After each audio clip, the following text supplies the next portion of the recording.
Salut les amis. Alors, nous sommes encore réunis. Ensemble, nous allons continuer à étudier les fonctions trigonométriques. On avait fait la fonction sinus. Si vous avez raté la vidéo, veuillez juste regarder notre vidéo précédente. Et pour ne rien rater, veuillez vous abonner en cliquant le bouton qui est là en bas de votre écran pour vous abonner en Joseph et les maths. Et puis, rester à jour avec toutes les vidéos que nous allons mettre en ligne pour vous. Alors, comme on l'avait fait la fois passée, nous avions vu la fonction sinus. Aujourd'hui, nous passons voir la fonction cosinus. Et vous remarquerez que la fonction cosinus est une fonction très proche de la fonction sinus. Il n'y a pas trop de différence parmi les deux fonctions. Voilà pourquoi de temps en temps, on va se référer à la fonction sinus. Alors, je commence par mettre mon cercle, parce que c'est une fonction circulaire, qui s'applique dans un cercle. Voilà, je commence par mettre mon cercle. Et là-bas, je mets les deux axes conjugués. Voilà. Je mets les deux axes conjugués là-bas. Et cet axe ici, c'est ça l'axe de cosinus. Et même ici, ça, c'est l'axe de sinus. Alors, comme aujourd'hui, c'est la fonction cosinus qui m'intéresse, donc là, je vais le mettre en couleur pour que nous voyons comment elle va se comporter dans les cercles. Comment elle va se comporter. Voilà. Nous avons l'origine des axes. Ici, à la barre, nous avons 1. Et là-bas, nous avons moins 1. Vous vous rappelez? Les rayons dans les cercles égale à 1.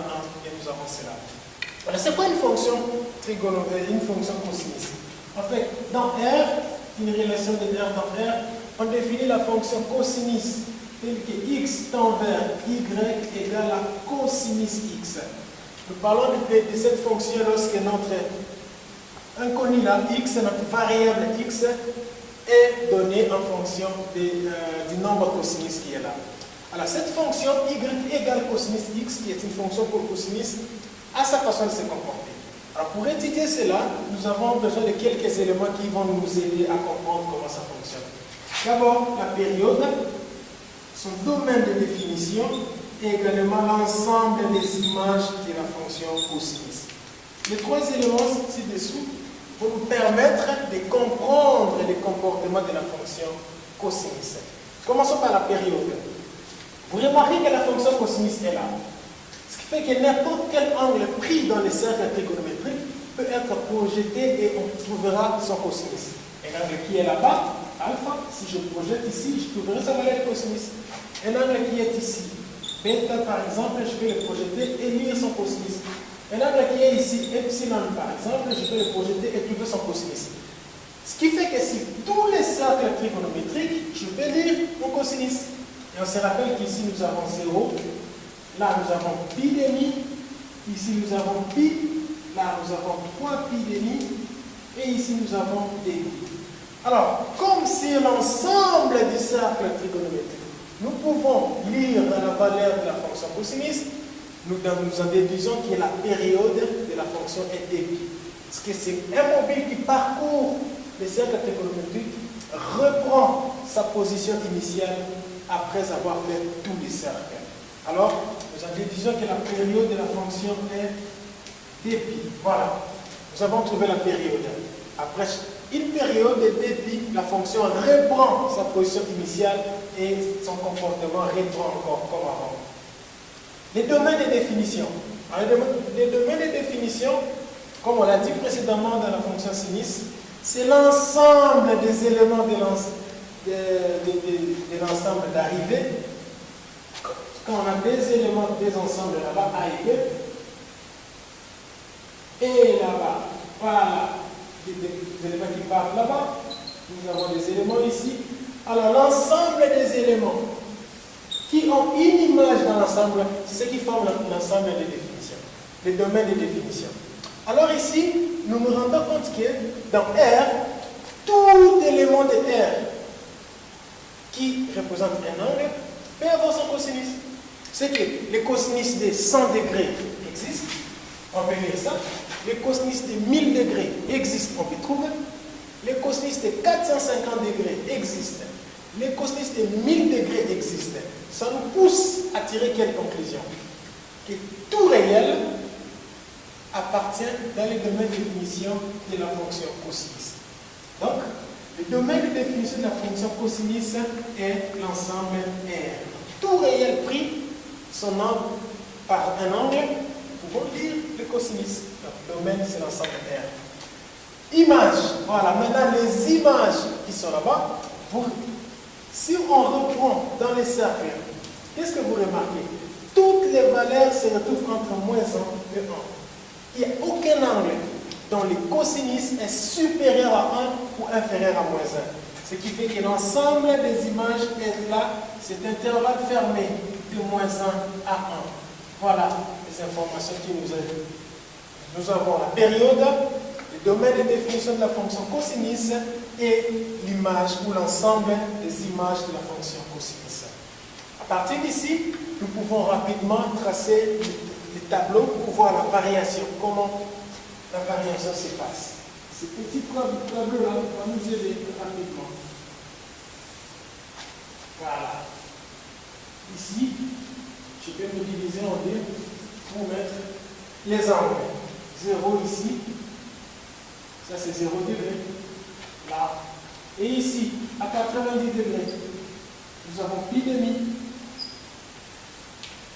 Ici, à pi, nous sommes à 180 degrés, nous avons pi. Et enfin, à 360 degrés, à 270 degrés, nous avons 3 pi demi. Et finalement, à 360 degrés, nous avons 2 pi. Voilà. Comment ça va se présenter avec nous? Ici, nous trouvons les valeurs et nous avons signe et variation. Nous allons voir comment ça va varier. On va suivre ensemble.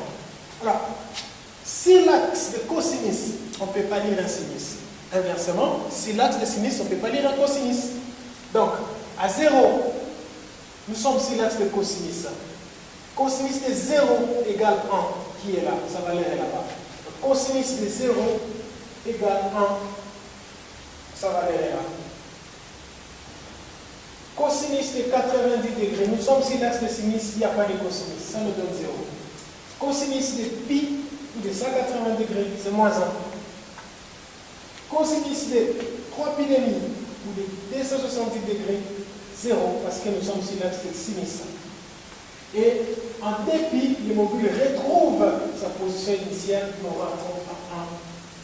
Voilà, ça se passe comme ça. Et ici, vous allez voir que comment ça va varier. De 1 à 0, nous quittons la plus grande valeur vers la plus petite valeur, il y a décroissance. De 0 à moins 1, nous quittons encore la plus grande valeur 0 à moins 1, il y a décroissance. De moins 1 à 0, nous quittons la plus petite valeur, nous remontons vers la plus grande valeur, il y a croissance. Et de 0 à 1, nous avons également croissance. Et si on peut le voir rapidement, si l'ensemble R, voilà, nous sommes là-bas, nous avons 0, nous avons moins 1, nous avons 1. Moins 1 à 0, nous montons, il y a croissance. 0 à 1, il y a croissance. Mais quand nous partons de 1, par exemple, à 0, 1 à 0, il y a décroissance. Et de 0 à moins 1, là, il y a également décroissance. Voilà pourquoi nous avons cette croissance-là. Mais comment faut voir les signes maintenant des valeurs qui se retrouveraient là-bas? Alors, de 1 à 0, de 1 à 0, nous sommes dans la partie positive des réels. Donc, nous avons les signes plus là-bas. Tous les angles sont positifs là-bas. Et de 0 à moins 1, de 0 à moins 1, nous partons de la partie négative. Tous les angles seront négatifs. Et de moins 1 à 0, moins 1 à 0, il y a une croissance, mais nous sommes toujours dans la partie négative. Voilà, nous avons les signes moins. Nous avons les signes moins qui est là-bas. Voilà. Et de 0 à 1, de 0 à 1, nous avons le signe plus qui se trouve là-bas. Avec ceci, nous sommes maintenant capables de voir les graphiques. Comment se présentera les graphiques? Alors, une petite information dans les cours d'analyse, vous avez appris que une fonction paire admet l'axe des y, l'axe des ordonnées comme axe des symétries. Alors, une fonction paire, vous verrez que les valeurs se présentent comme ça, moins AA. La distance séparant A à 0 sera égale à la distance de A à 0 à moins A. C'est comme ça que se comportent les fonctions paires. Alors, la fonction cosinus également est une fonction paire. C'est-à-dire, la distance qui sépare là sera comme ça. Et s'il faudra tracer une courbe, elle paraîtra peut-être comme ça. Voilà, comme ça, dans la partie positive. On va essayer de tracer les graphiques et vérifier si d'une certaine manière nous pouvons trouver ces graphiques-là. Alors, essayons de tracer, on verra comment ça va apparaître. Essayons de tracer, on verra comment ça va apparaître là-bas. Je reste ici. Et là-bas, l'axe des ordonnées. Ici, les images, donc, moins 1 à 1. On n'aura que moins 1 et 1 là-bas. Ici, j'ai moins 1 sur 1. Toute la fonction se passera là-bas. Elle ne sortira pas là-bas. Tout se passera là-bas.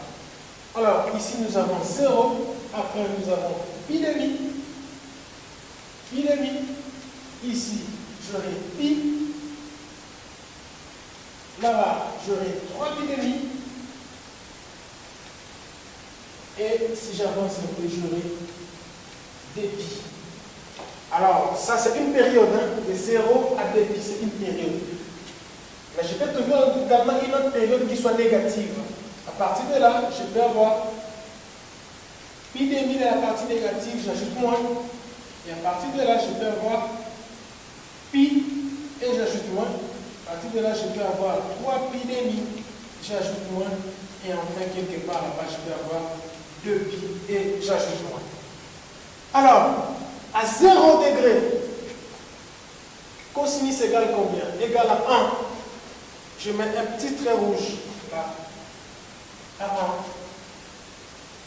À 90 degrés, pi demi, cosinus égale à combien? 0.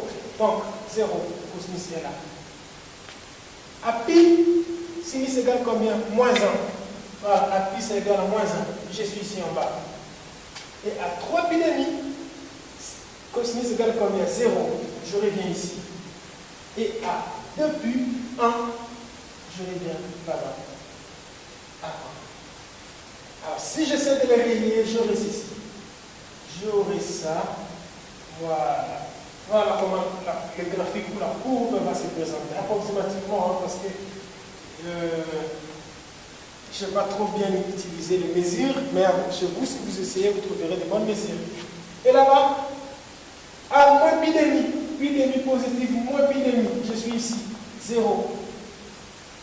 Et à moins pi, comme ça, suivant les sens négatifs, je me retrouve ici, là-bas.